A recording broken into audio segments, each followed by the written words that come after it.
have really grown closer through the years as far as not off the field. He and I are real close off the field, but he and I have grown closer in the way we think while I'm out there pitching. And let me see what we down here. Okay, that's good. I want you to say, oh, thank you.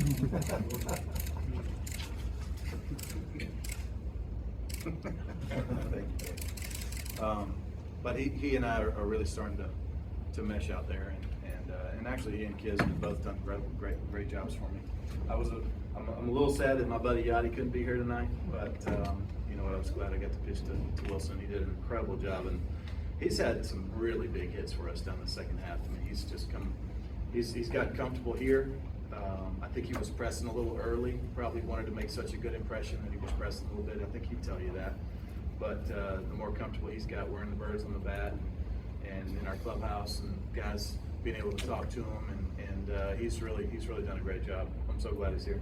Can you describe the second at bat by Roddy to left, the 9-pitch at bat, and sort of what that is in a lot of ways where this game turns for you, whether you get through 5, whether you get shut up, and what you're able to do with your pitches there, how much that's maybe illustrative of what you're working with. Yeah. Well, he and I have had a lot of good battles through the years, and I knew I had some different things to show him. He'd not seen me drop down at all. He's not seen me with different angles. You know, he used to pitch him in quite a bit and then down and away some, but always curving.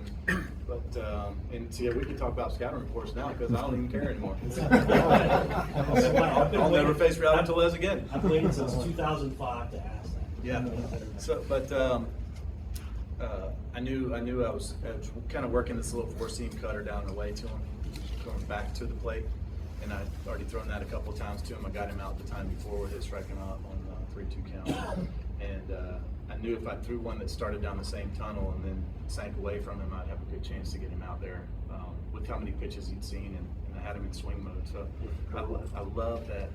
I love pitching like that, you know, like just that chess match behind it. That's true pitchers love that stuff. What do you think it was with? I mean, we all chronically we asked you about 11 starts between 198 and 199. What was it you thought sniffing 200? Was it that it was going to be here? What were the elements? Was it against the movie? Well, you know what's funny? 11. I went on an 11-game no-win stretch last year too, if I'm not mistaken. I pitched a lot better though. Some of those weren't my fault. But this year, you know, a couple of times I just showed up and just, you know, usually I'm really locked in mentally going into a game, but sometimes I showed up in such a bad physical way that it just made it really tough, you know, really tough. And I would go out there and try to find a way and just wasn't able to. Tried to do some new things pre-game or whatever it was, and for a while there, it was just really hard. It was impossible for me, almost. So we overcame those, you know, started feeling a little better, and made some great adjustments in the training room and weight room. And all those guys have been incredible, though. My trainers and weight staff, weight training staff, those guys have just bent it over backwards to try to help me get here. How has Willson improved as a pitcher from April to now? Well, I think what it is more than anything is just getting familiar with his pitchers, you know, and how they like to use sequence in and counts, and that's going to help him for the next 4 years here. He's going to be great working with these guys, and I think it's just being comfortable with each other. You know, he had a group of guys that he was real comfortable with in Chicago, and then he came here and had to learn everybody all over again. So, and then, you know, we've had kind of a revolving door in there with a lot of pitchers this year too. So it hasn't been the easiest for him, but I think he's doing great. He only has been a Cardinal 1 year, but the emotion that he showed afterwards had to be impressive. Well, look, Willson Contreras has one of the biggest hearts of anyone I've ever met. He really does. He cares so much. He wants to win so much, and he loves his guys out there. He loves being a Cardinal. Oh, let's let her go. She's been. Thanks. Very faster. Just when you're walking up and down the 7th there, Adam, what are you thinking about? Nothing really. I mean, I think, you know, as I got the final out there in the 7th, I'm thinking, all right, pitch an 8 and then I pitch a 9. Ollie knew that. That's why he took me out, because he knew if I went 8, there was no way he was getting me out. Going into 9, I was not going to let that happen. I think as I'm sitting there and I feel him walking towards me. You know, peripherally I can see him. You know, and I'm thinking, it's probably the right call. You know, it's probably the right call. But I do remember walking off the field and feeling the crowd, you know. I didn't want to tip my hat or anything because I didn't know if I was done, you know. Tried to never be done until they tell you you're done, and then maybe fight for it a little bit more. But I did feel that crowd, and it was a special walk-off. Is there anything in particular that you're going to remember, a moment or a sequence that will really stand out about how impactful this night was for you?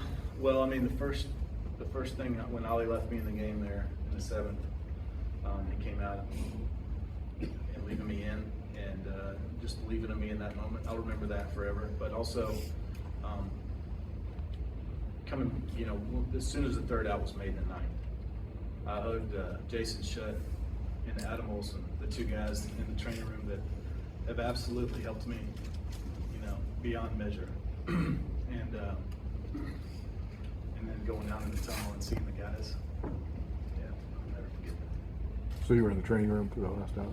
Yeah. The whole 9th inning? Yep. Yeah, just doing my routine, you know, keep everything normal until it's time to not act normal.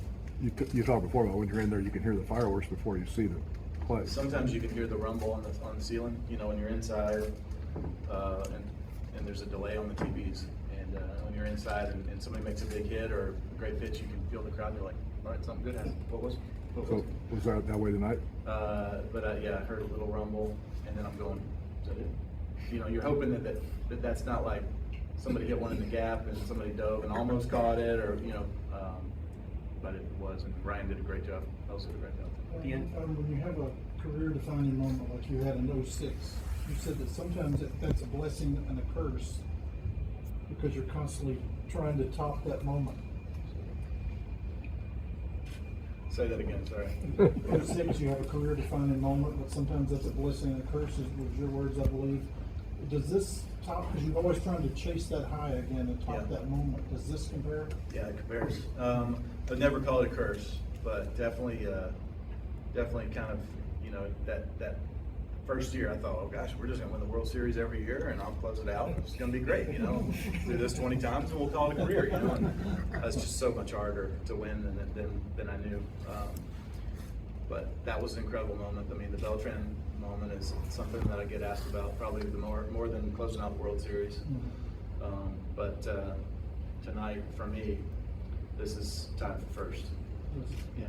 What does it mean for it to happen the way it did? Not to be a 5-inning game where your team scores 12 runs. I know you got 12 runs. But where a team scores 12 runs. Yeah. What does it mean for it to be the way it was? Well, I mean, you know, for at least tonight, I was a real pitcher out there, the guy that I want to be. You know, 7 innings, shutout, a couple of hits, got through a couple of tough ABs out there and made adjustments, worked in and out, up and down. That's the thing, it's my first scoreless outing all year, and certainly my longest outing all year. And you know, for tonight, I was me. The anticipation there was in the time from when the game ended to where you came out, fans were chanting Waino, all the feet waiting for you. You finally get out there, and it seemed hard for you to come up with the words. What's going through your head right there, just as you look at the fans, thousands on their feet for you? I would have had plenty of words. I got no problem coming up with words, except for that I was just bawling, crying like a baby. You know, like gasping for air, crying out there. You know, I hadn't done that in a long time. I don't even know when the last time I did that was. But what a cool thing, you know, to be able to lay it out there on the mound pitching, and then to be able to just be real, be raw out there, and just be transparent and let everybody into my heart right in that moment. That was special. What does it mean to you that the Brewers were there? Yeah, I mean, The Brewers have been a big part of a lot of big moments for me through the years. I think I've got more complete games against the Brewers than I have any other team. You know, love pitching there. We've had some incredible battles with those guys on the team since my first year up. You know, Brewers have always been right there with us. And, felt comfortable tonight. You know, seeing them across the way and seeing Counsell across the way, where I used to face him as a hitter, and then, you know, you gonna give this interview, bud? No, stay up here, stay up here, stay up here. I don't know what's fixing to happen. But certainly, you know, when the Brewers are there, you gotta show up and play. You know? For them to wait, especially the post game, the way for you to come out, how meaningful was that? Yeah, that was really cool. That was really cool. That's a special thing when a visiting team will honor you like that, and I'll never forget that again. Waino, is that moment with Donaldson where Willie comes out, is that just you knowing the pitch you wanted in that spot? Yeah, and we couldn't hear the pitch comms because of the crowd. He was calling something, and I'm going, I don't think that's what I want. You know, I think I hear sinker. No, I don't think so. But in that moment, you got to know. So he did a good job coming out there. And there was only one pitch I wanted to throw to him in that spot. Well, Adam, I think you got a family that's going to want to spend some time celebrating with you. So congratulations. Thank you guys. Appreciate it.